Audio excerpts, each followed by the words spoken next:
I've seen Spider-Man 3 at the cinema recently.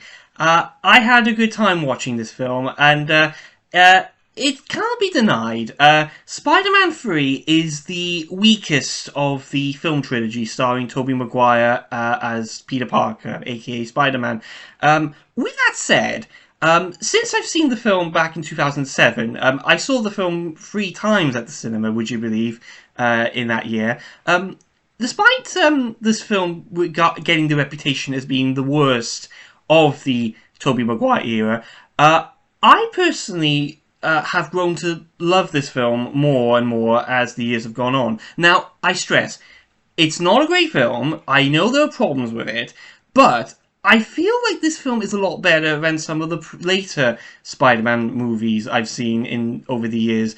The film itself, in my opinion, I think what lets it down for me, in terms of the final act of the trilogy, is the way it ended. Now, it does end on a very downbeat ending, particularly with the death of Harry Osborn, and it doesn't have the swinging Spider-Man swinging scene that you've seen that was shown at the end of the first two films. You see, because I was kind of hoping that would have happened with the third movie. That even though the story was quite dark and it had a very more sort of somber way to go out on.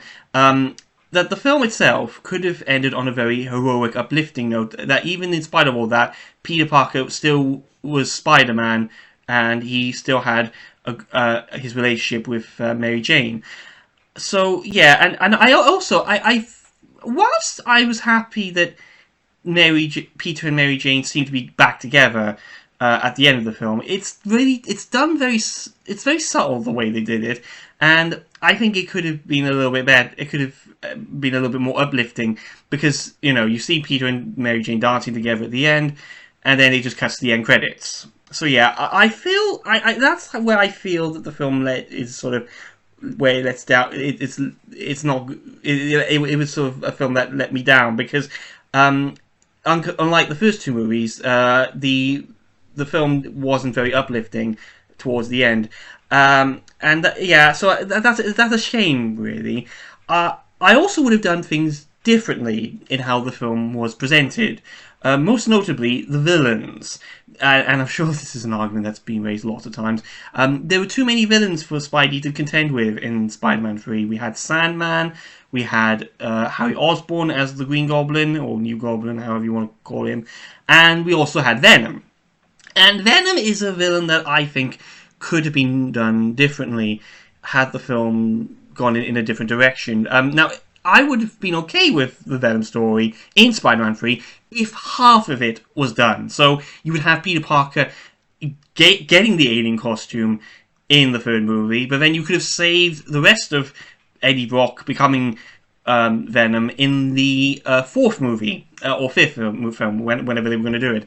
So yeah, so it's sort of like there was a lot of expectations demanded of the third film that went downhill in the output because there was so many stories and characters for the film to sort of balance, and I can't help deny that the film suffered in that respect.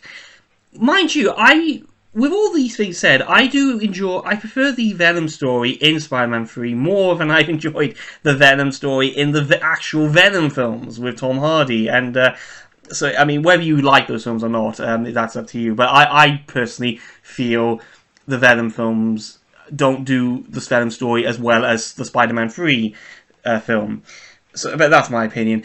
And with Peter and Mary Jane's relationship, now it started off okay in at the beginning, but then it sort of went down a hill a bit, particularly in terms of how Peter became more overconfident as the film went on. And this is where I think the film is good and where it's bad. You see, because I appreciate the themes of Spider-Man 3. The themes are of forgiving people, and also learning about the dangers of overconfidence. And this was something that that was something that occurred to me when I saw the film recently on the big screen. In the film, Peter gets more overconfident as the film progresses. Now, I don't know if that was a part of the alien symbiote that managed to get into Peter Parker's room when it came down from Earth, ended up with Peter.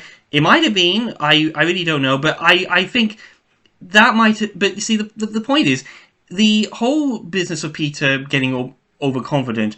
It sort of resonates throughout the film. Now, there are moments where I feel it's a bit cringeworthy, particularly when Spider-Man is getting all the adulation from the New Yorkers, and there's not enough balance of the division between people who love Spidey and hate Spidey, like J. Jonah Jameson, compared to the first two movies. I felt like it should have been toned down a bit in the third film, but I think I can appreciate, but yeah, I do appreciate the themes of the film, even if the themes aren't as well realized, or they're not executed well enough to guarantee the film to be as classic or strongly written compared to the first two films.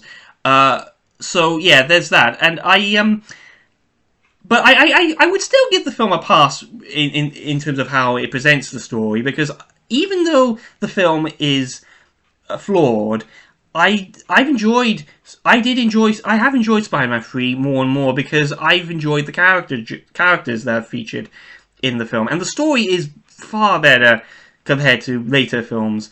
And this is not out of disrespect with Andrew Garfield and Tom Holland, who play the characters. I just feel like the Tobey Maguire films resonate strongly with me more, because I could connect to the story and the characters a lot better than in later installments.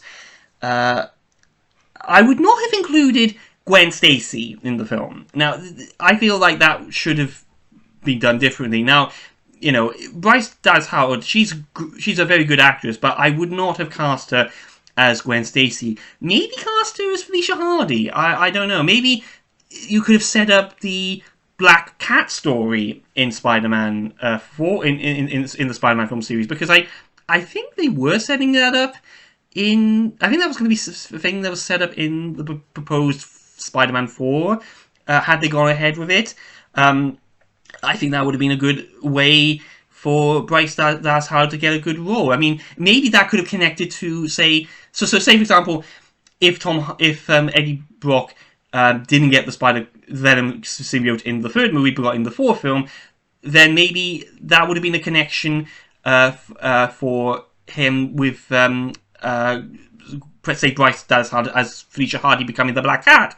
We could have had a story where Venom where Eddie Brock is struggling with a Venom symbiote, and he has Felicia Hardy as Black Cat to sort of help sort of try to connect with him in some way. I really don't know. I mean, I certainly would have done things a lot differently in how Spider-Man 3 turned out, because there was so much going on in the movie, and I also would not have done the revelation that Flint Marko, Sandman, was Uncle Ben's killer. That's something I would not do, because it just sounds like they needed another story. They want to do a story where Peter Parker's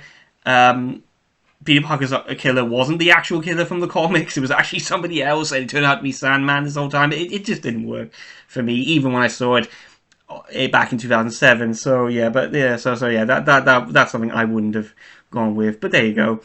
I think over the years, Spider-Man 3 has got better in terms of my viewing experience of it, particularly in the way that the story is sort of progressed in a very linear, in a very good manner. For the most, in certain parts, not everything about Spider-Man 3 works for me, but I still enjoyed the film when I saw it. And it would have been nice to have seen a Spider-Man 4 with Tobey Maguire and Kirsten Dunst, because I really like the two of them, and it would have been really interesting to see where the film series went had they done a Spider-Man 4. But there you go. That's that was the way the film trilogy ended, and or the film, or the Tobey Maguire film series ended, and we just got the trilogy. We just had a trilogy instead of more than 3 films. So there you go. But yeah, let me know what you think about Spider-Man 3. Whether you like this film, whether you don't like this film. I'm sure there's a lot of people who are divided over this film as the years have gone on. But yeah, so let me know. And next week, hopefully, I'll be seeing The Amazing Spider-Man with Andrew Garfield. I'm looking forward to seeing that film very soon. And yeah, I hope to share my thoughts with you on that next time. Take care, everyone!